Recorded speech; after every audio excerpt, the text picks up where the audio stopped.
Boche gold and diamonds. Buy now pay later. പട്ടാമ്പിയിൽ പൊതുകുളത്തിൽ മീനുകൾ ചത്തുപൊങ്ങിയത് ജനങ്ങളിൽ ആശങ്കയുണ്ടാക്കുന്നു.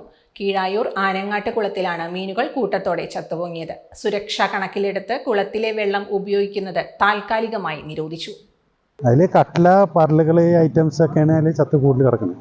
ഒരു 1.5 കിലോ 2 കിലോൻ്റെ 3 കിലോ തൂക്കലൊക്കെ ഉണ്ട്.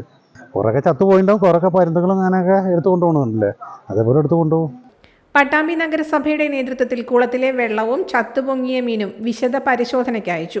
ചത്തുപൊങ്ങിയ മീനുകൾ നീക്കം ചെയ്യാൻ തുടങ്ങി. സംഭവത്തെ തുടർന്ന് പരിശോധനാ ഫലം വരുന്നതുവരെ കുളത്തിലെ വെള്ളം ഉപയോഗിക്കുന്നതിനും കുളിക്കുന്നതിനും മറ്റും താൽക്കാലികമായി നിരോധിച്ചു. ആനങ്ങാട്ട് കുളത്തിൽ നമ്മൾ വർഷങ്ങൾ ആയിട്ട് ഇവിടെ മീൻ ഫിഷറീസിൻ്റെ കീഴിൽ നമ്മളിവിടെ നിക്ഷേപിക്കാറുണ്ട്. അപ്പോൾ അതിൽ ഇപ്രാവശ്യം നമ്മൾ വെള്ളം കൂടിയ സമയത്ത് മീനുകൾ ചത്തുപൊങ്ങുന്ന ഒരു അവസ്ഥ ഉണ്ടായിട്ടുണ്ട്. എന്താ കാരണം എന്ന് മനസ്സിലായിട്ടില്ല. വെള്ളം പരിശോധിക്കുന്നത് നമ്മൾ സ്വകാര്യ ലാബിൽ ഇപ്പോൾ പരിശോധിക്കാനുള്ള ടെസ്റ്റിനുള്ള സാമ്പിൾ കൊടുത്തിട്ടുണ്ട്.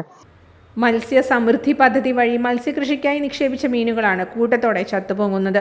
3 കിലോ തൂക്കം വരുന്ന മീനുകളടക്കം ചത്തുപൊങ്ങി. വിശദ പരിശോധനയ്ക്ക് ശേഷം ആരോഗ്യ വിഭാഗത്തിൻ്റെയും ഫിഷറീസ് ഉദ്യോഗസ്ഥരുടെയും നിർദ്ദേശം ഉൾക്കൊണ്ട് പ്രശ്നത്തിന് പരിഹാരം കാണുമെന്നും നഗരസഭാ അധികൃതർ പറഞ്ഞു. നിരവധി ആളുകൾക്ക് കുളിക്കാനും അതുപോലെ കുടിവെള്ളവുമായി ബന്ധപ്പെട്ട് ഈ പ്രദേശത്തെ മുഴുവൻ ഭൂഗർഭജല സംവിധാനത്തെയൊക്കെ നിലനിർത്തുന്നത് ഈ കുളമാണ്. അതുകൊണ്ട് ജനങ്ങളുടെ ജീവിതമായിട്ട് ഏറ്റവും ബന്ധപ്പെട്ട് നിൽക്കുന്ന ഈ കുളത്തിൽ കഴിഞ്ഞ ദിവസം പെട്ടെന്ന് ധാരാളം മീനുകൾ ചത്തുപൊങ്ങുന്ന ഒരു അവസ്ഥ ഉണ്ടായി. ഇന്നിപ്പോൾ നഗരസഭയുടെ നേതൃത്വത്തിൽ ആളുകളെ പ്രത്യേകം ഏർപ്പാട് ചെയ്തുകൊണ്ട് ഈ ചത്തുപൊന്തിയ മീനുകളെ മുഴുവൻ കരയ്ക്ക് അടുപ്പിച്ച് നശിപ്പിക്കാനുള്ള ശ്രമം നടത്തുകയാണ്. പക്ഷേ ഇത് എന്തുകൊണ്ടാണ് സംഭവിച്ചത് എന്നതിനെ സംബന്ധിച്ച് വിശദമായൊരു പരിശോധന ആവശ്യമാണ്.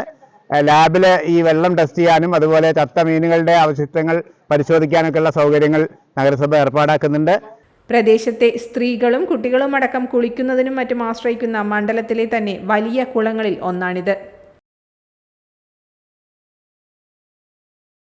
Time kids pre school, Mannannur road, Vaniyamkulam. .View news. കാഴ്ചകളാണ് ലോകം, കണ്ടു തുടങ്ങുക.